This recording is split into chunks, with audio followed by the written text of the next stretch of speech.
Hello' বন্ধু বান্ধৱীসকল, কি খবৰ আপোনালোকৰ? মোৰ খবৰ ভালেই, আপোনালোকৰো আশা কৰোঁ ভালেই চাগে। সেইদিনাখন আমি টেকেলিফুটা ঘাটলৈ বুলি গৈছিলোঁ।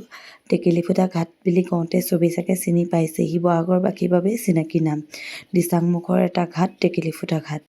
ভতিজা, ভাই বোৱাৰী, ভাগিন, ভণ্টি আৰু গোটেইকেইজনী আমি স্কুটি লৈ ওলালোঁ, কাৰণ মানুহকেইজনৰ দিনত সময় নাই আমাক লৈ যাবলৈ। আৰু টেকেলিফুটা ঘাটটো একেবাৰে পেহী ঘৰৰ ওচৰতে। মই যিহেতু গৰম বন্ধৰ শেষৰ সময়ত দুদিনমান তাত থাকিবলৈ গৈছিলোঁ, তাৰ পৰাই আমি গোটেইকেইজনী স্কুটি লৈ ওলালোঁ। দিচাং নদীৰ পাৰে পাৰে সেউজীয়া পৰিৱেশটো উপভোগ কৰি আহি আমি ব্ৰহ্মপুত্ৰৰ চাপৰি পালোঁহি। এই টেকেলিফুটা ঘাটটোৱে হৈছে ঢকুৱাখানা সংযোগী ফেৰী ঘাট, আৰু ইয়াৰ পৰা বেলেগ বেলেগ জেগালৈও যায় যদিও মই নাজানো বাৰু ইমান ভালকৈ। এই ঠাইখিনি চিনি পাইছেনে সকলোৱে? যেতিয়া বনভোজৰ সময় হয় এই ঠাইখিনিৰ মানুহ আৰু গাড়ীয়ে ভৰি থাকে, আৰু প্ৰায় শিৱসাগৰ মানুহখিনিয়ে দিচাংমুখ বুলি ক'লে বছৰৰ প্ৰথম দিনটো উপভোগ কৰিবলৈ ইয়ালৈকে আহে। আমিও অকণমান এই ধুনীয়া পৰিৱেশটো ছাইডতে বহি মেলি অকণমান কথাও পাতিলোঁ, উপভোগ কৰিলোঁ। লগতে আমাৰ পোৱালিটো আছেই নহয়, সি মাজে মাজে ইফালে ইফালে যাবলৈ বিচাৰে। সিও ঠাইখিনি মুকলি পাইছে, এবাৰ ইফালে দৌৰে এবাৰ ইফালে দৌৰে। আমাকো লগতে এজনীকে ছাইডে ছাইডে দৌৰাই থাকে তাৰ লগতে। আৰু সেই ৰাস্তাত যে লগ পাই আহিছিলোঁ গৰুজাকটো আহি আমাৰ একদম ওচৰ পালেহি।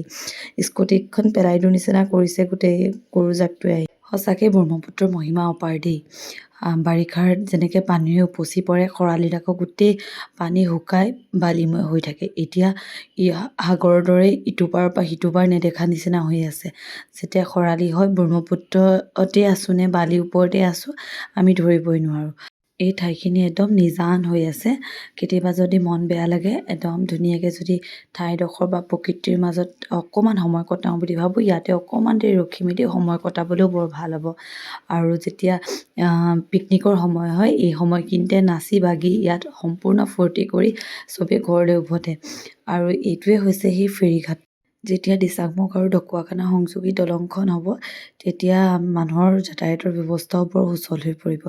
আগতে মই দিচাংমুখ পিকনিক খাবলৈ আহিছোঁ যদিও কেইবাবাৰো এই টেকেলিফুটা ঘাটৰ ফালে মই অহা নাছিলোঁ, দিচাং ঘাটৰ ফালেহে আহিছিলোঁ।